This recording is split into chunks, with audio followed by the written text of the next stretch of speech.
Wild Things, Chapter 1, Part 2. It was about an hour later that Leanne had stumbled out into the lot behind Harvey's place, with Billy slumped against her, his body sprawled over hers like a second skin.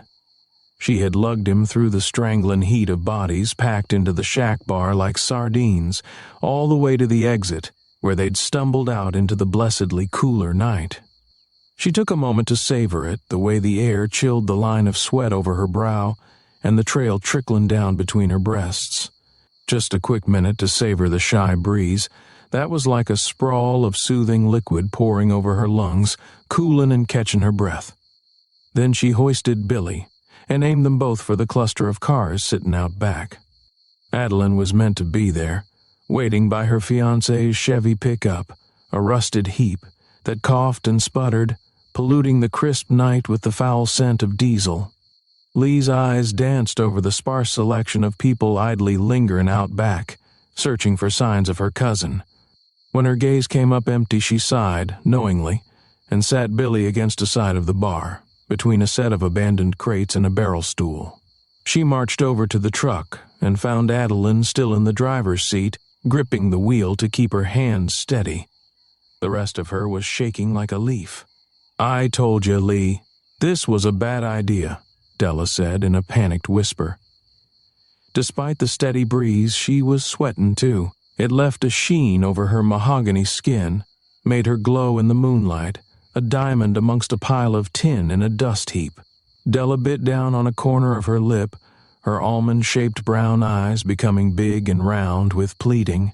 "I can't do it, Lee," she whined, pointing her chin in the direction of Billy's slumped form, propped up amidst the scraps of junk abandoned outside the bar.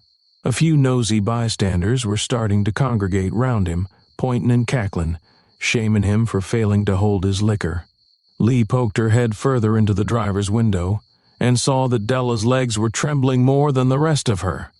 She realized her cousin was right, and she was going to have to get Billy into the truck bed all by herself. "All right," Lee said. "Sit tight." She tried for something like reassurance in her smile. She went back over to Billy, shouldering her way through one or two stragglers. She had to crouch low to get herself under Billy's slack arm. From there she tried hoisting his weight against her body, unintentionally acquainting herself with his scent. He had some sweat to him, a musk that blended with the chalky smell of charcoal, of metal and earthiness, and whiskey. Lots and lots of whiskey. Billy had come to Harvey's, straight from the grueling work of lugging sacks of this and that out of the mines, and he'd brought some of the grime and earth out with him, in his clothes and under his nails. His forehead and cheeks were smudged with soot and coal dust, and his sandy blonde hair was dusted with it too. Of course, none of that did much to tarnish his good looks. It only worked to make him seem more rugged and capable, all that dirt and grime. And a little charcoal wasn't nothing to put off any red-blooded woman Lee knew. It certainly hadn't stopped any of Harvey's female patrons from batting their eyes at Billy earlier, or giving Lee dirty glares as she'd led him away. The prize that he was, with his baby blues all washed out and his smile dripping off his face, greasy and limp. His feet had gone out from under him when he'd made to stand up off his stool and she'd had to catch him, only to find that his breath had become unavoidably bitter with the whiskey, and worse, when he'd leaned in closer to admit, in a hushed whisper, that he'd dreamt of this moment a time or two. The admission had done something vile to Lee's stomach, or maybe that had been the combination of nerves and whiskey, but she'd hefted Billy's weight, all the same, fortified by the purpose of her mission. It was that sense of purpose that helped her get Billy back onto his feet once again, or as close to upright as he was going to get, and it had given her the strength to drag him the rest of the way to the truck. Twice Billy had perked up enough to try and slip a hand beneath the neckline of Leanne's dress. Twice she'd swatted his hand away hard, all the while still managing to hold him up. He'd have to wait, she'd told him, managing to sound coy, while just barely managing to keep hold over the contents of her stomach. He'd giggled at that, obviously appreciating a little teasing. With the moonlight reflected against his pearl-white teeth and playing in his hair, Lee could almost see why Ray had thought she'd loved him.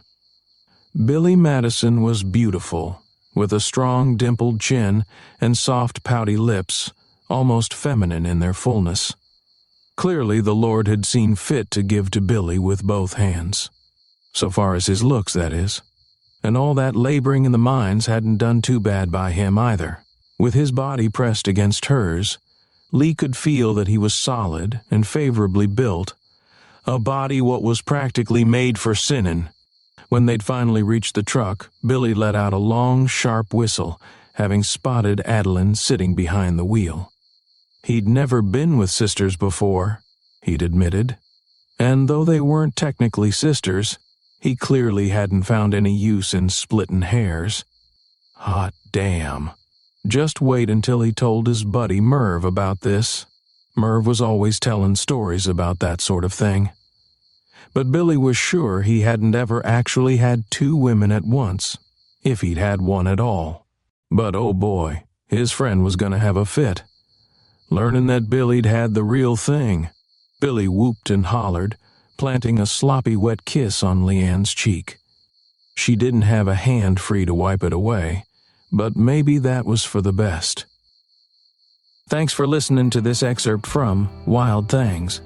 This story is available on Inkit.com, Wattpad.com, and Neobook.org. Visit any of those sites to like, comment, and review.